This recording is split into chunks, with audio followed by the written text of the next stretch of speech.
اعوذ باللہ من الشیطان الرجیم بسم اللہ الرحمن الرحیم وَأَقْسَمُوا بِاللَّهِ جَهْدَ أَيْمَانِهِمْ لَئِنْ جَاءَتْهُمْ آيَاتٌ لِيُؤْمِنُنَّ بِهَا قُلْ إِنَّمَا الْآيَاتُ عِندَ اللَّهِ وَمَا يُشْعِرُكُمْ أَنَّهَا إِذَا جَاءَتْ لَا يُؤْمِنُونَ۔ اور انہوں نے اللہ تعالیٰ کے نام کی پختہ قسمیں کھائیں کہ اگر ان کے پاس کوئی نشانی آئے گی تو وہ ضرور بضرور اس پر ایمان لائیں گے۔ آپ کہہ دیں یقیناً نشانیاں تو اللہ کے پاس ہیں، اور تمہیں کیا خبر جب نشانیاں آ جائیں گی تب بھی وہ ایمان نہیں لائیں گے۔ سورۃ الانعام آیا 109۔ محمد صلی اللہ علیہ وآلہ وسلم کی تکذیب کرنے والے مشرک قسمیں کھاتے تھے کہ اگر محمد صلی اللہ علیہ وآلہ وسلم کی نبوت کی صداقت پر دلالت کرنے والی نشانی آ گئی تو ضرور ایمان لائیں گے۔ وہ ایمان لانے کے لیے یہ بات نہیں کہتے تھے، ان کا مقصد تو آیات کو، ہدایت کو ٹھکرانا تھا۔ اللہ تبارک و تعالیٰ نے معجزات اور دلائل سے آپ صلی اللہ علیہ وآلہ وسلم کی تائید فرمائی، لیکن معجزات آنے کے بعد لوگ ایمان نہیں لایا کرتے۔ جو انسان دلیل سے نہیں مانتا وہ نشانیوں اور معجزات پر ایمان لانے کی یقین دہانی کیوں کراتا ہے؟ دلیل سے نہ ماننے والوں کے پاس اپنے دین پر برقرار رہنے کے لیے آخری ہتھیار یہی ہوتا ہے کہ کوئی معجزہ لے آؤ تو مان لیں گے۔ یہ بات ماننے کے لیے نہیں، انکار کے جواز کے لیے کی جاتی ہے کہ نہ معجزات آئیں گے اور ہمیں دعوت دی جائے۔ انسان دلیل سے کب نہیں مانتے؟ انسان دلیل کی بات سے اس لیے نہیں مانتے جب وہ بات کو صحیح رخ سے دیکھنے کی بجائے اسے الٹے رخ سے دیکھتے ہیں۔ انسان اس وقت دلیل کی بات نہیں مانتا جب وہ دلیل کو رد کرنے کے لیے کچھ الفاظ پا لیتا ہے۔ قُلْ إِنَّمَا الْآيَاتُ عِندَ اللَّهِ، آپ کہہ دیں یقیناً نشانیاں تو اللہ کے پاس ہیں۔ معجزات بھیجنا یا نہ بھیجنا اللہ تعالیٰ کے اختیار میں ہے، میرے اختیار میں کچھ بھی نہیں۔ معجزات بھیجنے کا اختیار اللہ تعالیٰ کے پاس ہے، یہ کہہ کر توجہ دلائی گئی ہے۔ داعی کا کام معجزات کے ذریعے سے حق کی دعوت دینا نہیں بلکہ دلیل کے ذریعے مدعو کو قائل کرنا ہے، اس لیے داعی کو اپنے کام کی فکر کرنی چاہیے۔ وَمَا يُشْعِرُكُمْ أَنَّهَا إِذَا جَاءَتْ لَا يُؤْمِنُونَ، اور تمہیں کیا خبر جب نشانیاں آ جائیں گی تب بھی وہ ایمان نہیں لائیں گے۔ وہ دل جو اللہ تعالیٰ کی آیات سے، کائنات کے نشانات سے حق کو تسلیم نہیں کرتا اور اپنے رب کی طرف دوڑ کر نہیں آتا، وہ لا علاج ہے۔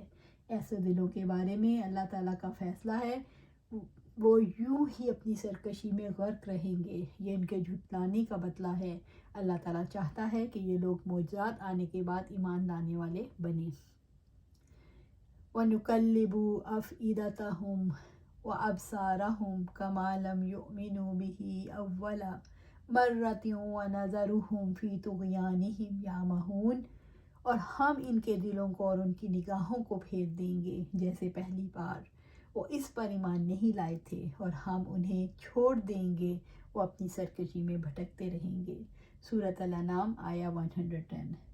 وَنُقَلِّبُ أَفْئِدَتَهُمْ وَأَبْصَارَهُمْ، اور ہم ان کے دلوں کو اور ان کی نگاہوں کو پھیر دیں گے، یعنی جب ان پر حجت قائم ہو گئی اور ایمان نہیں لائے تو ہم انہیں عذاب دیں گے اور ان کے دلوں کو حق سے پھیر کر خود ان کے اور ان کے ایمان کے درمیان حائل ہو جائیں گے اور صراط مستقیم پر چلنے کی توفیق نہیں دیں گے۔ وَنَذَرُهُمْ فِي طُغْيَانِهِمْ يَعْمَهُونَ، اور ہم انہیں چھوڑ دیں گے، وہ اپنی سرکشی میں بھٹکتے رہیں گے۔ جو لوگ سرکشی کی نفسیات رکھتے ہیں ہر حال میں اپنے آپ کو اونچا کر کے رکھنا چاہتے ہیں، جبکہ دعوت دینے والا ابتدا میں جب حق کا پیغام دیتا ہے تو اپنے ماحول میں اجنبی ہوتا ہے۔ اس کا ساتھ دینا دراصل اپنے آپ کو اس مقام پر اور مرتبے سے گزارنا ہے، اس لیے سرکشی کی نفسیات رکھنے والے لوگ اس کو قبول نہیں کر پاتے۔ اللہ تعالیٰ اس کیفیت کی وضاحت کرتے ہیں، یہ ان کا انکار نہیں، اللہ تعالیٰ کا فیصلہ ہے، وہ اپنی سرکشی کے سپرد کر دیے جائیں اور کبھی حق قبول نہ کر پائیں۔ جب انسان ہر بات کو صحیح رخ سے دیکھنے کی بجائے غلط رخ سے دیکھتا ہے تو انکار کے لیے راستہ نکال لیتا ہے۔ یہ راستہ دلوں کے پھرنے اور نگاہوں کے پھر جانے کا ہے۔ حقیقت یہ ہے کہ ابتدا انسان کی طرف سے ہوتی ہے، وہ دل سے پھرنا چاہتا ہے اور اللہ تعالیٰ اس کے حق کو حق سے پھیر دیتے ہیں۔ وہ نگاہیں ہٹا دینا چاہتا ہے، اللہ تعالیٰ اس کی نگاہوں کو پھیر دیتے ہیں، پھر لوگ اسی طرح ایمان نہیں لاتے جیسے پہلی بار ایمان نہیں لاتے تھے۔ اسی طرح اللہ تعالیٰ انسان کو اس کی سرکشی میں بھٹکتا ہوا چھوڑ دیتا ہے۔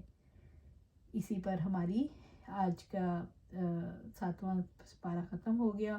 تو اللہ تعالیٰ سے دعا ہے کہ اللہ سبحانہ تعالیٰ ہمیں عمل کرنے کی توفیق عطا فرمائے، پہلی دفعہ ہی ایمان لے آئیں۔ جب ہم آیت پڑھیں، ہمارے لیے کیا ہے مسلمانوں کے لیے، جیسے ہی ہم آیت پڑھیں فوراً ہی اس پر ایمان لائیں۔ یہ نہ ہو کہ ہم سوچتے ہی رہ جائیں اور دیکھتے ہی رہ جائیں کہ ہم پھر ایمان لائیں گے اور بعد میں یہ کریں گے، نہیں، ہم نے یہ نہیں سوچنا۔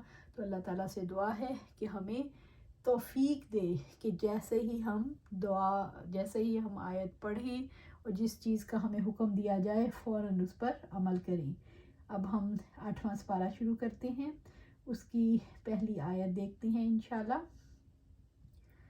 آیت نمبر 111، اس میں اللہ سبحانہ تعالیٰ کیا فرما رہے ہیں؟ وَلَوْ أَنَّنَا نَزَّلْنَا إِلَيْهِمُ الْمَلَائِكَةَ وَكَلَّمَهُمُ الْمَوْتَى وَحَشَرْنَا عَلَيْهِمْ كُلَّ شَيْءٍ قُبُلًا مَا كَانُوا لِيُؤْمِنُوا إِلَّا أَن يَشَاءَ اللَّهُ وَلَكِنَّ أَكْثَرَهُمْ يَجْهَلُونَ، اور ہم واقعتاً ان پر فرشتے اتار دیتے اور مردے ان سے باتیں کرتے اور ہم ان کے سامنے ہر چیز جمع کر دیتے، تب بھی وہ ایمان نہ لاتے، مگر یہ کہ اللہ تعالیٰ چاہے، لیکن ان میں سے اکثر جہالت برتتے ہیں۔ سورۃ الانعام آیا 111۔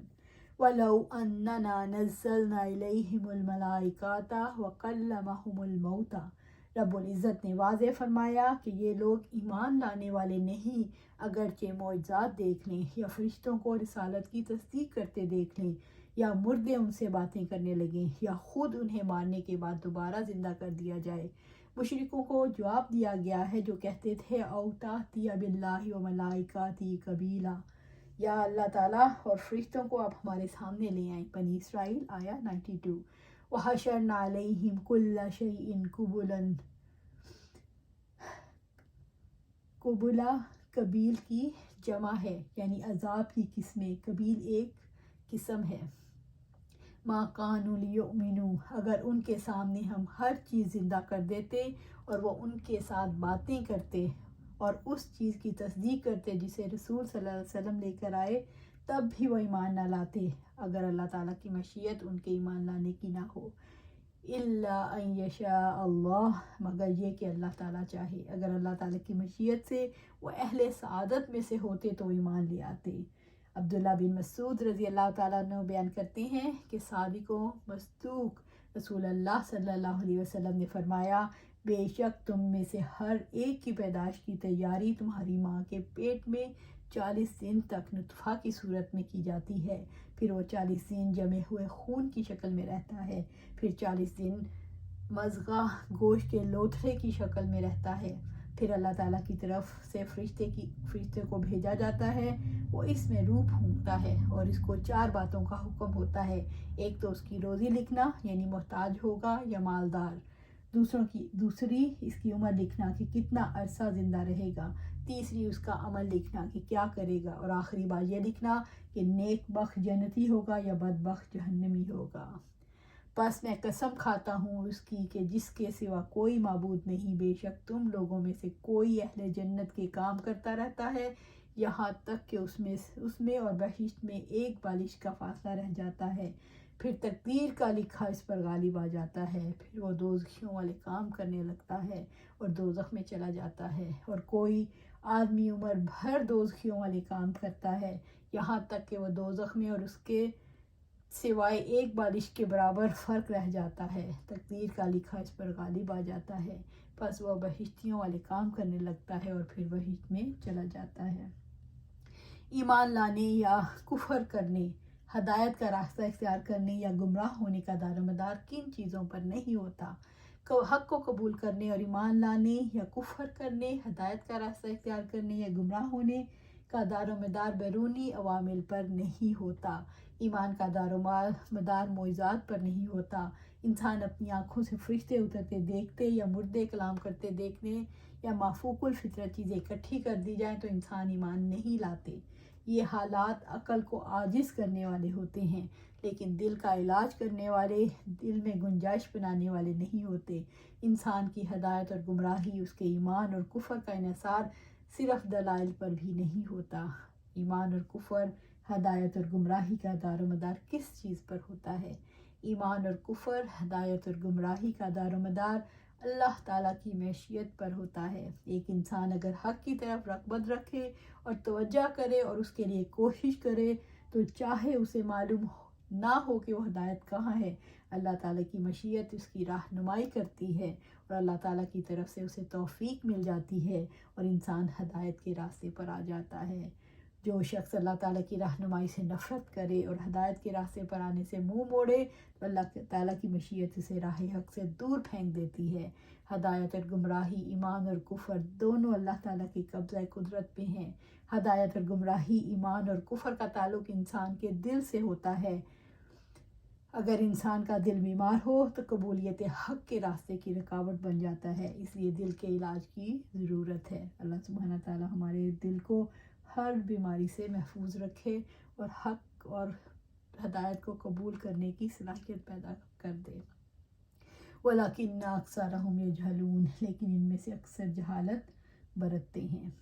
اکثر لوگ نادان ہیں، جانتے ہی نہیں کہ ایمان کی دولت اللہ تعالیٰ کی مشیت سے ملتی ہے، خلاف عادت نشانیوں کے ظہور سے نہیں۔ وہ اللہ تعالیٰ کی عظمت، اس کی تدبیر اور اس کی حکمت سے جاہل ہیں۔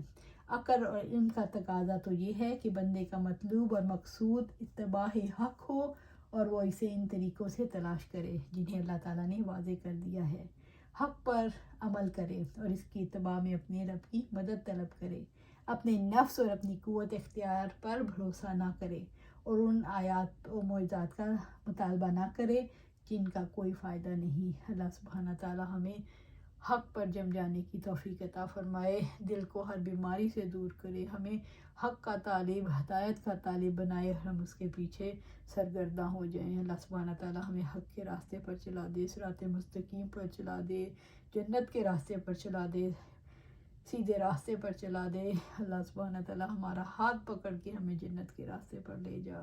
اللہ سبحانہ تعالیٰ ہمارا ہر لمحہ اپنے ساتھ گزرے۔ اللہ سبحانہ تعالیٰ ہمیں ہمارے اور شیطان کے درمیان ایسا فاصلہ کر دے جیسا مشرق اور مغرب کے درمیان ہے۔ اللہ سبحانہ تعالیٰ ہمیں جنت الفردوس میں جگہ دینا، اس جیسے کام کروانا، عمل صالح کروانا، امر بالمعروف و نہی عن المنکر کرانا۔ آمین یا رب العالمین۔